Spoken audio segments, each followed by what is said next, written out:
excuse the jacket here. It's cold.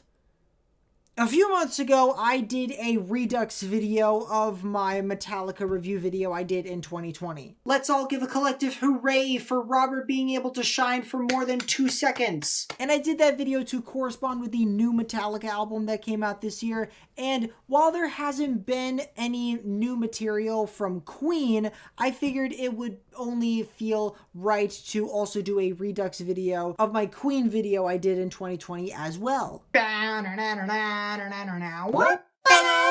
Although it has been around 5 years since the Queen movie Bohemian Rhapsody came out, and that movie really, in essence, helped me get into Queen in the first place. Even though I don't really like that movie, but that's a whole other conversation. Let's talk about the music. We're going to talk about Queen's core 15 albums. That means no live albums, no B-side singles, no deluxe or collector's editions, and no compilation albums, because my goodness, they have so many. I'm also not going to talk about the Paul Rodgers collaboration album, The Cosmos Rocks, because I have not listened to that album. And reviewing music that you have not listened to is really dumb. But anyways, to start off, 50 years ago, what were the Queen Kings up to? There is no Easter Bunny, there is no Tooth Fairy, and there is no Queen of England. Their self-titled debut released in 1973 on EMI and Elektra Records. While not their best foot forward, I think Queen 1 is a great introduction to the band's boundless creativity. We have songs like Doin' Alright that start off pretty subdued but then explode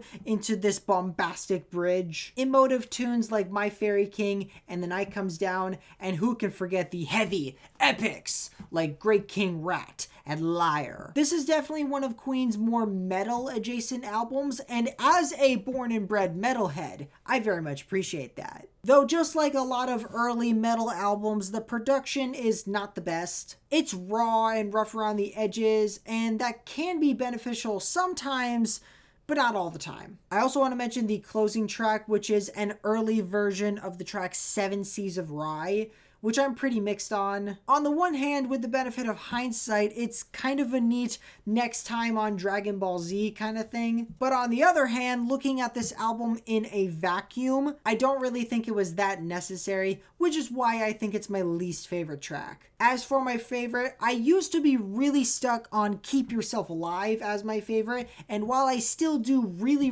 like that track, nowadays I more so lean towards Liar. Admittedly, I have a soft spot for this one, but I do think Queen 1 is a great debut, all things considered. I recommend it. There is no Easter Bunny, there is no Tooth Fairy, and there is no Queen of England. It's cliche that the sequel is usually not as good as the first. However, when making their sophomore release Queen 2, the band promptly ignored that cliche and gave us an extraordinary array of art rock and power metal, furthering their creativity as well as their conceptuality, with this album not having a side A or side B, but instead a side white of mostly songs by Brian May and a side black with all songs by Freddie Mercury. Side white, lyrically speaking, features more personal tunes like the poignant Father to Son and the somber White Queen. Meanwhile, side black dives face first into fantasy with tracks like Ogre Battle and the March of the Black Queen, the latter of which is basically Bohemian Rhapsody before Bohemian Rhapsody. Both sides make full use of the album's grand production, featured very prominently on songs like the Fairy Filler's Masterstroke and the aforementioned The March of the Black Queen, Why Are These Names So Long? My favorite track here is the closer, The 7 Seas of Rye, the full version. Awesome short rocker with great guitar and vocal work. As for my least favorite, I'd more so say it's the least good, but the loser in the end is definitely an outlier. I just wished it was placed better within the track list. But anyways, check out this album art. I think it is really cool. It's big, it's bold. Some of my favorite Queen songs are on here. I love it, I love it, I love it. I strongly recommend it. Ah! I'm having a heart attack! And the only cure is to be a contestant on Cash Wheel. No, someone give me a part! I'm old! Sheer Heart Attack gave us Queen's first venture into more pop-friendly sounds. That much is evident on the fun, quirky jams Misfire and Bring Back That Leroy Brown. And it is kind of more commonplace for artists or bands when they go more of a mainstream sound, the quality of their work decreases. But in Queen's case, it's undeniable that Sheer Heart Attack is when the band officially became the Queen we know as today, especially on the infectious lead single Killer Queen. But they still firmly place themselves within rock, such as on the dynamic Now I'm Here, the electric flick of the wrist, and the opener Brighton Rock, which has an excellent extended guitar solo by Brian May. And we even have a bit of metal left over. Better yet, thrash metal with Stone Cold Crazy, which I would say is my favorite track here, as I am a born and bred metalhead. The sheer energy and intensity of this song is incredible. For my least favorite track, unfortunately, I still can't get behind the song She Makes Me. I think it drones on for too long without adding many interesting elements. But excluding that one song, I really like this record. It's fun, it has variety, it's exciting, freaking In the Lap of the Gods, that song is wild. This is how you venture into pop while staying true to yourself. I recommend it. What's the matter, mister? Oh, we had an argument and he pulled a knife on me, so I shot him. At the time, the most expensive album ever made, Queen meticulously crafted A Night at the Opera to be nothing like they've done before. And once again, with Queen switching up their sound, the execution is stellar. In fact, this and Queen 2 are usually what my brain fights itself over as my favorite Queen album. And as of recently, this one's been beating out. Some of my favorite songs ever wind up within this track list. The wondrous acoustic tune 39, the whimsical Seaside Rendezvous, the quirky Lazing on a Sunday Afternoon, and of course the hilarious I'm in Love with My Car, which I still to this day cannot tell if that hilarity was intentional or unintentional. Either way, I still love it. The opener, Death on Two Legs, is jaw-droppingly savage, with Freddie's lyrics completely tearing into the band's former management. The production's great as well, also loving the experimentation on songs like the Prophet's Song with its delays. You're My Best Friend is one of the most adorable songs ever written. Love of My Life is one of the most beautiful songs ever written. And my favorite track, Bohemian Rhapsody, is in fact my personal favorite song. Basic pick, I know, but sometimes you just gotta stick with the tried and true. It's truly a testament to this song for a band with so many hits that have survived several generations, for their most popular one to still be the 6-minute rock opera where they randomly mention 16th century Italian astronomer Galileo. Pardon if I'm too dramatic about this, but I think this song also stands as a beacon of innovation, creativity, and humanity. This song is 10,000% Freddie Mercury, and he didn't have it any other way. I love it. For my least favorite track, I guess I'll say their rendition of God Save the Queen, which is kind of outdated now. Oh, imagine living under a monarchy. Oh. A Night at the Opera, the definition of a classic album. I strongly recommend it. Are you a man or a mouse? You put a piece of cheese down there and you'll find out. The Queen had twins, everybody! Woo! A Day at the Races is often considered a sister project to opera, and yeah, but just like opera, this is really good. Not as good, but still really good. The joyful tunes like You and I are super nice and put a smile on my face every time I hear them. Same goes for the track Good Old Fashioned Lover Boy. Drake could never. The ethereal You Take My Breath Away is heartbreaking, though I also strongly recommend the 1976 live version of the song from Hyde Park. The gospel-infused Somebody to Love contains some of the band's best and most engaging vocal work. And who can forget the incredible Hard Rockers, the scorching opener Tie Your Mother Down, and the historically conscious White Man. My favorite of the bunch is definitely the Millionaire Waltz. This extravagant, multi-layered, multi-genre Baroque beast that is easily one of Queen's most under-recognized songs. Another amazing Queen album for the books, though the reason I wouldn't say I strongly recommend it is basically because of my least favorite track, Drowse. I'm just not really sold on that song, and it doesn't seem to fit well with the rest of the track list. But even with that considered, I very much still recommend A Day at the Races. I got news for you. The news of the world.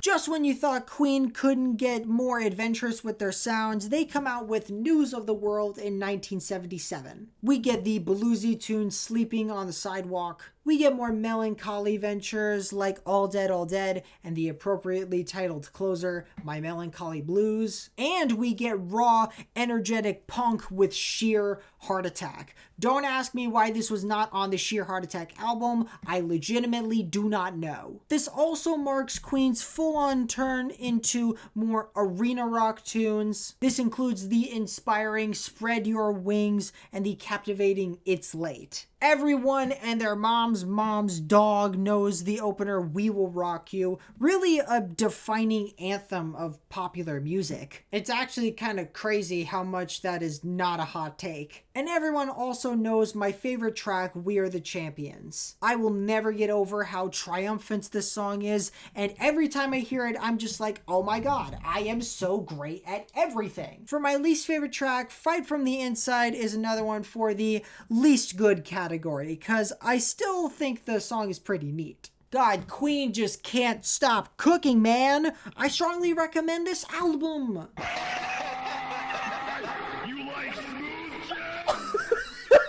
I regret to inform my fellow jazz enthusiasts that there is in fact no jazz to be found on the Queen album Jazz. 0 out of 10 gets sued for false advertising. I'm just gaffing, cause once again with Jazz we get another couple of cool Queen tracks. Fun It is a fun, earlier Queen disco song. Songs like Jealousy and Leaving Home Ain't Easy see the band becoming more vulnerable and reflective. I get my metal fix with the Rager Dead on Time. The opener Mustafa is exotic with Freddie singing in both English and Arabic. Though, small thing, I personally would have put the track Let Me Entertain You as the opener. Both songs hook you in fast and don't let go, but the lyrics of the latter are more opener-esque than the former, if you ask me. The singles Fat Bottom Girls and Bicycle Race are cheeky and exciting in their own ways. These guys were literally unstoppable, but don't take my word for it, take theirs, with my favorite song on this album, Don't Stop Me Now. One of the most infectiously fun and confident compositions ever released. The only song here I'm not very fond of is my least favorite track,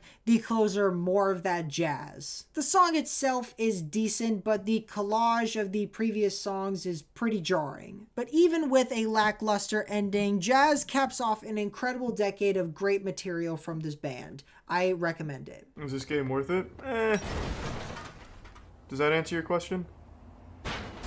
Going into the 80s, Queen had a number of fantastic singles going for this album. Their Elvis nod song, Crazy Little Thing Called Love, which somehow was their first #1 hit in America. Not that I don't understand why it was a hit, I very much do. It's an incredible rockabilly tune. I'm just wondering to myself, how did these not go #1? They also put out the piano-led opener Play the Game, as well as my favorite track, you know it, It's Another One Bites the Dust. Masterful blend of disco, funk, and rock with one of the best grooves of all time. So like I said, some fantastic singles for the game, and some of the deep cuts are really cool too, like Coming Soon and the funky Dragon Attack. However, this time around, when I go deeper into the track list, the results vary a bit. Rocket is decent, but not great. Sail Away Sweet Sister is okay at best. And then there's the conundrum of the track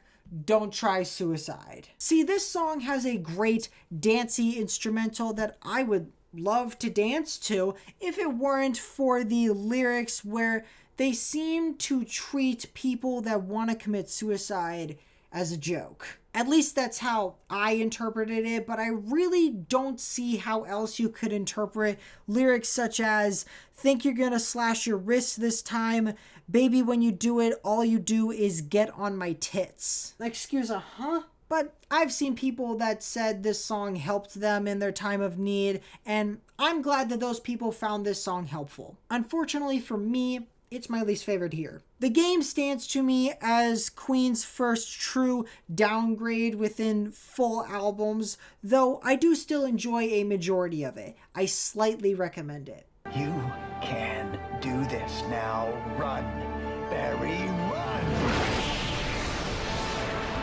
To the surprise of many, Queen did the soundtrack to the film adaptation of Flash Gordon. And as a soundtrack, it's pretty dang good. Some good usage of some neat leitmotifs, and the song's inclusion within the film are done pretty well. It's also the only consistently good thing about that film, but that's a whole other conversation. However, as a studio album, which this is often considered to be, Flash Gordon is probably Queen's weakest. And it's not just because many of the songs don't really stand well on their own, which that much is still true. Out of the 18 tracks, there are only 5 with vocals from any of the band members. Those being the closer, the hero, the iconic opener Flash's theme, and the other 3 are literally just them repeating lines from Flash's theme. But also because for some reason, they decided to mix in dialogue from the movie into every track, and it's kind of awkward. Like the track The Marriage of Dale and Ming is just the scene from the movie the title says. Although there are a few flashes in the pan in this aspect, mostly with the character themes. So again, the actual music here is pretty good for the scenes they were made for, but the album as a whole, on its own, movie dialogue and all, I think it's okay. Why is it cold in space? Well, it's cold in space because space is very large. You know, I've been personally thoroughly enjoying the disco revival of the 2020s with acts like Beyonce and Dua Lipa and The Weeknd, so I was fully ready to give Hot Space another chance. And some of it I enjoyed a bit more than before. And other spots not so much. I could say the material here is mostly within the realm of decent to Tracks like Dancer and Put Out the Fire are decent, while tracks like Life is Real and Cool Cat are Although there are some songs I just can't get behind, like Calling All Girls and my least favorite track, Body Language. When I first talked about this song, I gave probably the stupidest reason to not like it. So here's an actual reason to not like it. It's not sexy, it sounds too cold, and by the end of it, I'm pretty bored. Now traveling to the complete opposite end, every Queen album has its mega banger, and Hot Space is no exception with my favorite track, Under Pressure, the closing collaboration with David Bowie. While this song definitely feels completely separate from the rest of the album, which it kind of was,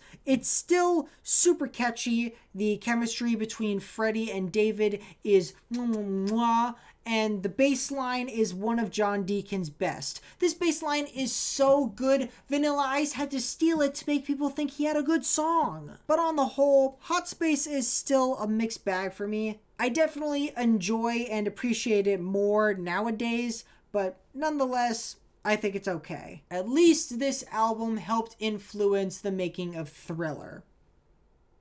Bet you didn't know that one. Are you finishing a thing here? I'm working here, alright? I'm doing something, okay? I'm creating art, okay? After their disco era, Queen went into the studio to kind of soft reboot their sound, going back to more classic Queen, but keeping the addition of synthesizers. What came out of it is The Works, and in my humble opinion, this is by far Queen's most underappreciated album, and I'd go as far as to say it is their most consistently good crop of tracks of the 80s. We get fun, upbeat tunes, Man on the Prowl, and Keep Passing the Open Windows with a bit of an old soul. We get awesome rockers, Tear It Up, and Hammer to Fall that includes Brian's usual epic riffage. And we get catchy synth-pop anthems, I Want to Break Free, and the opener Radio Gaga. The latter of which is actually a commentary on the rise of music videos and MTV in the 80s. Speaking of commentary, we get the heartbreaking closer, Is This the World We Created,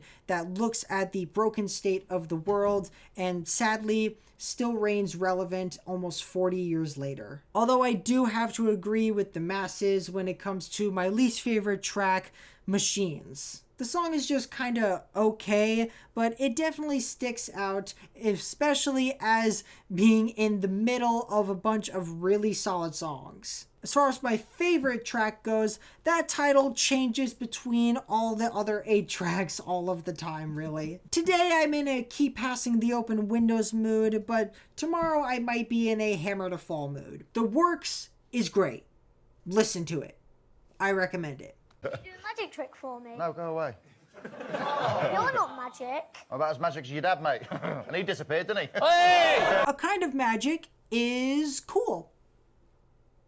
It's cool. I honestly feel like I should like this album more than I do. And that's not me saying it's bad. It's just kind of more of a situation like The Game, where we get a few songs that I'm really just not into, like Pain Is So Close to Pleasure, and my least favorite track, Don't Lose Your Head. Don't lose your head.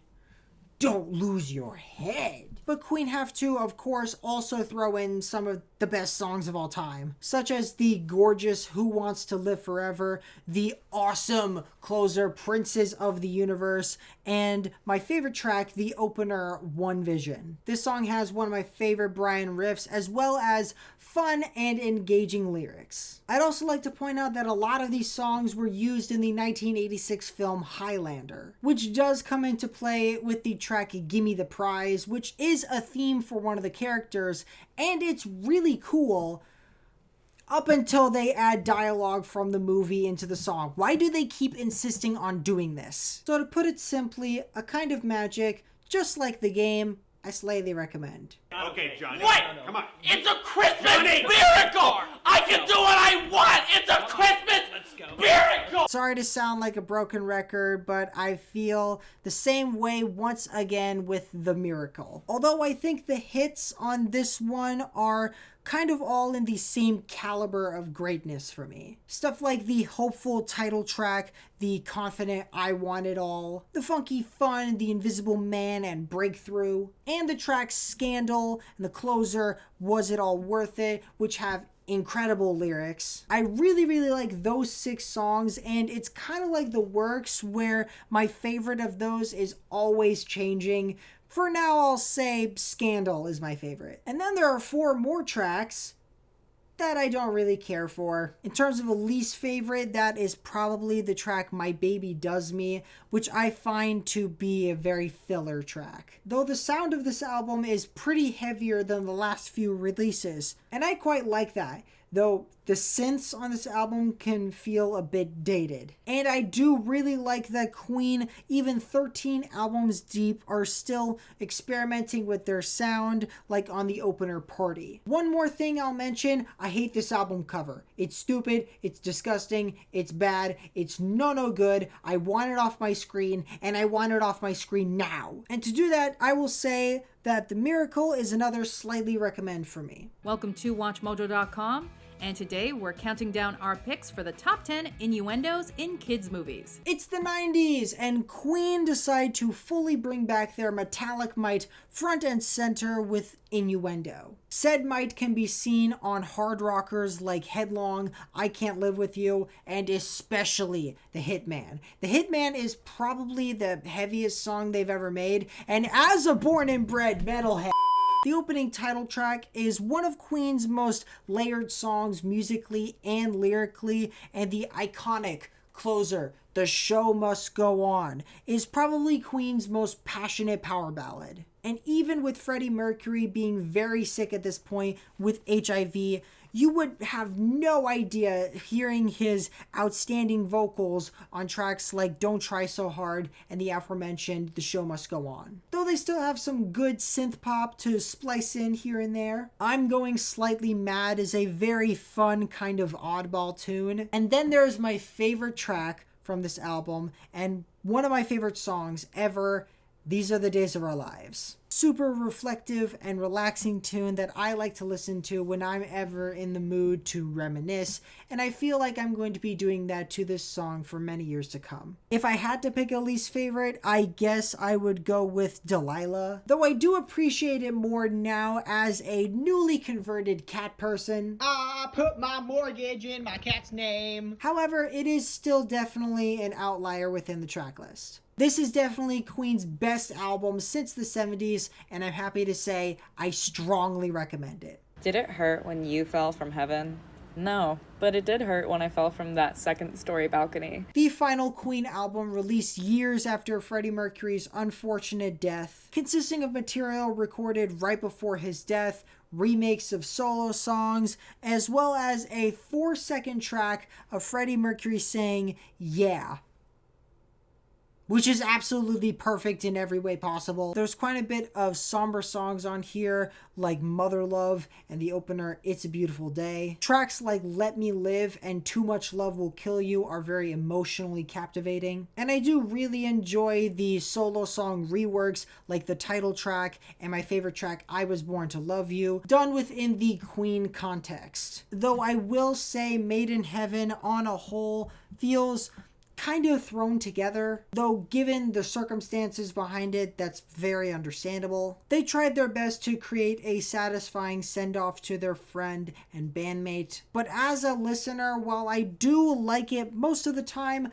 I think the full final project suffers from its unrefinedness. Tracks like My Life Has Been Saved and Heaven Is for Everybody I think are just kind of okay. They don't really interest me, and they kind of flew by me as I was listening to it. And the closing untitled ambient track, while I do kind of get what they were going for with this vibe, I think I speak for everyone when I say, why is it 22 minutes long? That is definitely my least favorite track here. But on the whole, I still wouldn't call Made in Heaven bad, and I still slightly recommend it. And that is pretty much it. If you've been looking to get into Queen, I would say you really can't go wrong with any of their 70s albums, but I'd also say you should listen to The Works and Innuendo. And if you don't mind me, I'm gonna go complain on Reddit forums about the editing of the Bohemian Rhapsody movie.